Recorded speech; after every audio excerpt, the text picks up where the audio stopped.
A Bíblia em um ano. Uma experiência de encontro com Jesus Cristo, a Palavra de Deus.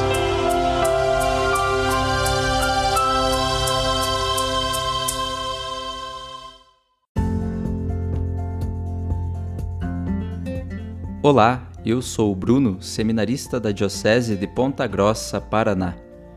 Você está ouvindo o podcast A Bíblia em um ano. Usando um plano de leitura cronológico, vamos ler a Bíblia inteira em 365 dias, descobrindo como a história da salvação se desdobra e se atualiza em nossas próprias vidas e na vida da Igreja. Estamos usando a Bíblia Católica com a tradução oficial da Conferência Nacional dos Bispos do Brasil. Você pode baixar o plano de leitura completo por meio de um link que você encontra na página do Instagram, abiblia.emuano, ou do facebook.com/seminariopg. Inscreva-se nesse podcast por meio da plataforma que preferir para receber as notificações diárias dos novos episódios.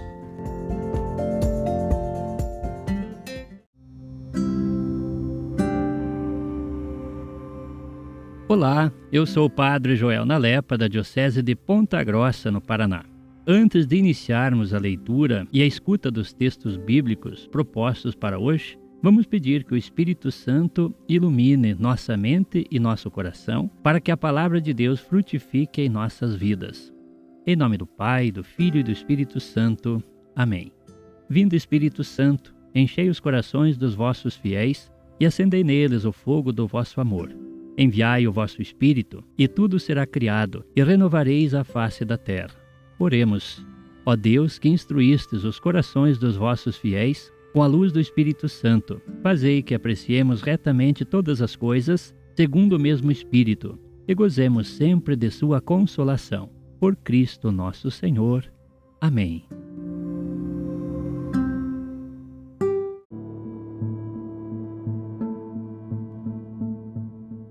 Estamos no dia 311 do nosso podcast.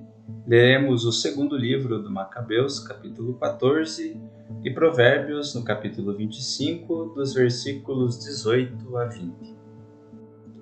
Segundo Macabeus, capítulo 14. 3 anos mais tarde, os companheiros de Judas ficaram sabendo que Demétrio, filho de Seleuco, tinha desembarcado, com grande exército e muitos navios, no porto de Trípoli. Souberam também que dominava o país, depois de ter eliminado Antíoco e seu tutor Lísias. Ora, certo Alcimo, que já fora sumo sacerdote, mas no tempo da revolta se tinha voluntariamente manchado, entendeu que para ele não havia mais qualquer salvação nem acesso ao santo altar. Por volta do ano 151, dirigiu-se ao rei Demétrio, oferecendo-lhe uma coroa de ouro e uma palma, e além disso, alguns dos ramos de oliveira que se costumava oferecer no templo. Nesse dia manteve-se reservado. Aproveitou, porém, o momento oportuno para sua insensatez, quando Demétrio o convocou perante o conselho. Interrogado sobre a disposição e as intenções dos judeus, assim respondeu: alguns dos judeus, que se chamavam assideus, cuja frente está Judas Macabeu, fomentam a guerra e provocam sedições, não deixando que o reino permaneça tranquilo. Por isso, despojado da glória de meus ancestrais, quero dizer, do sumo sacerdócio, aqui agora me apresento. Antes de tudo, penso com sinceridade nos interesses do rei, mas em segundo lugar preocupa-me o bem-estar de meus concidadãos. De fato, é pela insensatez desses homens já mencionados que todo o nosso povo está sofrendo muito. Tu, portanto, ó rei, depois de te informares dessas coisas em particular, assume o cuidado da região e de nosso povo rodeado de perigos, segundo a benevolência afável que demonstras para com todos. A verdade é que a paz será impossível enquanto Judas viver. Depois que assim falou, logo os outros amigos do rei hostis a Judas, puseram-se a inflamar Demétrio. Este, então, escolheu Nicanor, que havia sido o chefe da divisão dos elefantes, nomeou-o governador da Judéia e para lá o enviou. Ele vinha com a missão de eliminar Judas, dispersar os partidários dele e constituir Alcimo sumo sacerdote do grandioso templo. Os gentios que tinham fugido da Judéia por causa de Judas aderiram em massa a Nicanor, calculando que as desgraças e derrotas dos judeus haveriam de reverter em melhoria da sua situação. Tendo ouvido falar da expedição de Nicanor e da aliança dos gentios contra eles, os judeus cobriram suas cabeças com terra e puseram-se a suplicar a Deus, que tinha feito deles o seu povo para sempre, e que protege a sua herança com sinais evidentes. Em seguida, por ordem do seu chefe, partiram imediatamente dali e enfrentaram os inimigos perto do burgo de Dessau. Simão, o irmão de Judas, já havia iniciado o embate com Nicanor, mas aos poucos, por causa do repetido silêncio dos adversários, havia se esquivado. Apesar disso, Nicanor ficou receoso de resolver a questão com o derramamento de sangue, pois ouvira falar da valentia que tinham os homens de Judas e da sua grandeza de alma nos combates pela pátria. Por isso, enviou Posidônio, Teódoto e Matatias para fazerem as pazes com os judeus. Feito um amplo debate sobre a proposta, o próprio comandante levou-a ao conhecimento da multidão. Estando equilibrados os votos, concordaram com as propostas de paz. Fixaram então uma data na qual os chefes se encontrariam reservadamente no mesmo lugar. De um lado e de outro adiantou-se um carro e prepararam-se assentos. Judas, no entanto, havia distribuído guerreiros de prontidão em lugares estratégicos, para impedir que se consumasse de repente alguma traição pelo inimigo. Mas a entrevista transcorreu de modo conveniente. Quanto a Nicanor, passou a residir em Jerusalém e nada fez de mal. Ao contrário, licenciou as tropas que haviam sido convocadas em massa. Começou a receber Judas constantemente em sua presença, sentindo-se interiormente favorável a ele. Chegou mesmo a aconselhá-lo a casar-se e ter filhos. De fato, Judas casou-se, desfrutou de tranquilidade, levou uma vida comum.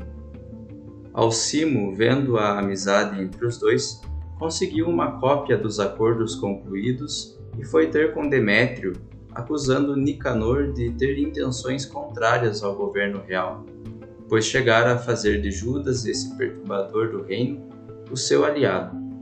O rei ficou furioso e, provocado pelas acusações desse perverso, escreveu a Nicanor, comunicando-lhe que absolutamente não tolerava esses acordos. Ordenava-lhe também que mandasse imediatamente o Macabeu, preso, para Antioquia. Ao receber essas ordens, Nicanor ficou confuso. De um lado, custava-lhe muito romper os acordos feitos, uma vez que o Macabeu nada havia feito de mal. Por outro lado, como não podia contrariar o rei, espreitava uma ocasião para cumprir a ordem, por meio de uma cilada. O Macabeu, porém, percebeu que Nicanor começou a tratá-lo com frieza e que os encontros costumeiros se tornavam mais ásperos. Concluindo que essa reserva não era sinal de boa coisa, reuniu certo número de companheiros e ocultou-se de Nicanor. Quando este percebeu que Judas se tinha antecipado com a sua astúcia, dirigiu-se ao grandioso e sagrado templo e ordenou aos sacerdotes, enquanto ofereciam os sacrifícios costumeiros, que lhe entregassem um homem. Eles disseram, sob juramento, que não sabiam onde se encontrava aquele que era procurado. Então, estendendo a mão contra o templo, Nicanor jurou: se não me entregardes Judas preso, arrasarei ao solo este santuário do vosso Deus. Demolirei o altar e erguerei aqui um templo insigne para o Dionísio. Dito estas palavras, retirou-se. Os sacerdotes, estendendo as mãos para o céu, invocaram aquele que sempre foi o defensor da nossa gente, clamando: Tu, Senhor do Universo, que de nada precisas, quiseste que surgisse em nosso meio o templo no qual habitas. Agora, ó Santo, Senhor de toda a santidade, conserva para sempre sem mancha esta casa que acaba de ser purificada. Certo Razes, um dos anciãos de Jerusalém, foi denunciado a Nicanor. Era um homem que amava a cidade, de muita boa fama, e por sua bondade o chamavam de pai dos judeus. Ele, nos inícios da revolta, já incorrera em condenação por praticar o judaísmo, pois entregara-se ao judaísmo de corpo e alma com toda a perseverança. Nicanor, querendo mostrar o ódio que sentia contra os judeus, mandou mais de 500 soldados para prendê-lo. Estava certo de causar grande dano aos judeus com a prisão desse homem. Quando as tropas estavam quase tomando a torre e já forçavam a porta do pátio, foi dada a ordem de trazer fogo para incendiar as portas. Então Razes, cercado de todos os lados, atirou-se sobre a própria espada. Preferiu assim morrer nobremente a cair nas mãos desses criminosos e sofrer ultrajes indignos de sua reputação. Contudo, não tendo acertado o golpe por causa da precipitação da luta, e como as tropas já irrompessem pelos pórticos, ele correu animosamente para a muralha e jogou-se com valentia sobre a multidão. Como todos rapidamente recuaram, fez-se um espaço livre, no meio do qual ele caiu. Ainda respirando e com ânimo inflamado, apesar de o sangue correr em borbotões e serem gravíssimos os ferimentos, ele se levantou.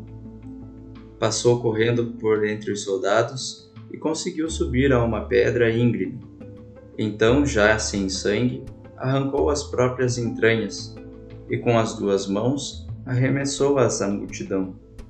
Tendo suplicado ao Senhor da vida e do Espírito para que os restituísse a ele um dia, expirou.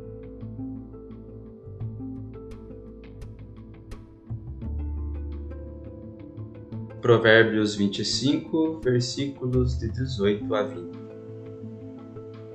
Martelo, espada e flecha aguda, assim é quem levanta falso testemunho contra o próximo. Dente estragado e pé vacilante, assim é no dia da angústia a esperança no traidor. Como quem faz tirar o manto em dia de frio, ou como o vinagre na soda, assim é quem canta diante de um coração aflito.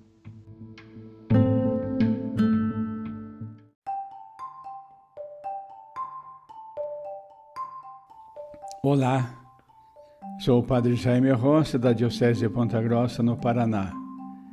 Acompanhando a leitura da Bíblia em um ano, ouvimos hoje a leitura do capítulo 14 do segundo livro dos Macabeus e 3 versículos do capítulo 25 do livro dos Provérbios. No capítulo 14 do segundo livro dos Macabeus, nós continuamos a ouvir relatos da situação política e religiosa dos tempos de Judas Macabeu e do povo judeu.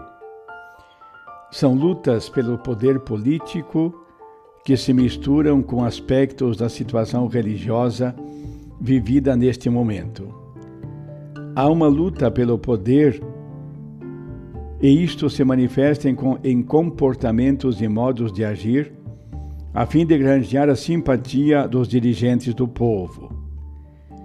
Assim, um certo Alcimo, que já havia sido sumo sacerdote e que no momento não exercia mais essa função, querendo ganhar a simpatia do rei Demétrio, ofereceu-lhe uma coroa de ouro e uma palma, tendo por isso sendo constituído membro do conselho. E aí aproveitou-se da ocasião para levantar suspeitas conspirando contra Judas Macabeu. Esse, no entanto, tendo ao seu lado os judeus que queriam permanecer fiéis à lei, lutaram contra aqueles que os queriam destruir, contando com a proteção divina. E o objetivo principal deles era salvar o templo, como o lugar santo da presença de Deus no meio do seu povo. Portanto, o que aparece sempre é o zelo pelas coisas de Deus. Mas o pano de fundo que aparece em todos os relatos, e por um lado, as tramas contra Deus, que é o defensor do seu povo, e o próprio Judas, que, fiel ao seu objetivo, conduz a luta em favor do povo judeu. Nesse capítulo aparece ainda o testemunho do ancião Raziz. Ele era um homem que amava a cidade, de muito boa fama, e por sua bondade o chamavam pai dos judeus. Sendo fiel ao judaísmo, foi perseguido por Nicanor, que pretendia mostrar todo o ódio contra os judeus. Desse modo, estava certo de causar grande dano aos judeus com a prisão deste homem. No entanto, Raziz, para não cair nas mãos dos seus perseguidores, preferiu tirar a própria vida. Cometeu o suicídio. Nesse seu gesto, além de dar testemunho da própria vida, manifestou a fé na ressurreição futura, tendo suplicado ao Senhor que lhe devolvesse a vida um dia. Esse texto mostra que a crença na ressurreição é um incentivo à dedicação total a uma causa nobre e justa. Como mensagem do texto que nós ouvimos, percebemos que as ações desenvolvidas pelos judeus, comandados por Judas Macabeu, mostram um senso religioso muito profundo e uma grande preocupação em salvar o símbolo da presença de Deus no meio do seu povo, que é o templo. Quanto ao testemunho de Raziz, o que se pode dizer é o seguinte: no texto lido e em outros textos que relatam fatos de suicídio, o Antigo Testamento não só não fala de uma condenação formal deste ato, mas o conjunto da narrativa tende a colocar o gesto suicida em uma luz fortemente positiva. É evidente que permanece objetivamente a absoluta ilicitude do gesto suicida. Mas nos casos citados, percebemos a boa-fé daquele que age, preferindo morrer ao invés de sofrer a vergonha de ser capturado e morto pelos inimigos. Oxalá possamos aprender desses textos um comportamento de fidelidade diante da proposta que Deus nos fez e do compromisso assumido diante dele. São várias as ocasiões que se nos apresentam, nas quais podemos dar testemunho diante de outros dos nossos compromissos enquanto pessoas humanas capazes de conhecer o bem e lutar por ele.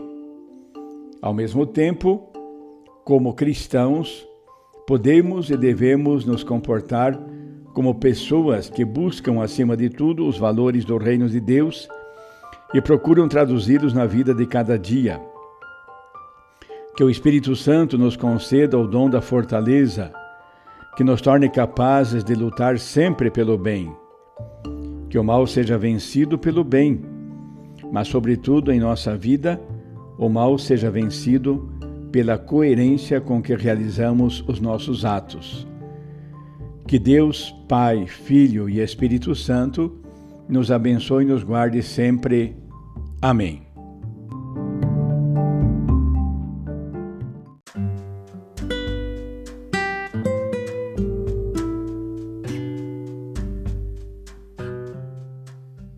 Queridos irmãos e irmãs, que possamos exclamar com São Pedro, a quem iremos, Senhor, Tu tens palavras de vida eterna, e que a cada dia, após a escuta atenta da palavra, possamos renovar a nossa opção por Cristo e pelos frutos de eternidade que Sua palavra nos oferece. Quem vos fala é o Padre Hélio Guimarães, da Diocese de Ponta Grossa, no Paraná. Oremos. Ó Deus, que unis os corações dos vossos fiéis num só desejo, dai ao vosso povo amar o que ordenais e esperar o que prometeis, para que na instabilidade deste mundo fixemos os nossos corações onde se encontram as verdadeiras alegrias. E abençoe-vos o Deus Todo-Poderoso, Pai, Filho e Espírito Santo. Amém.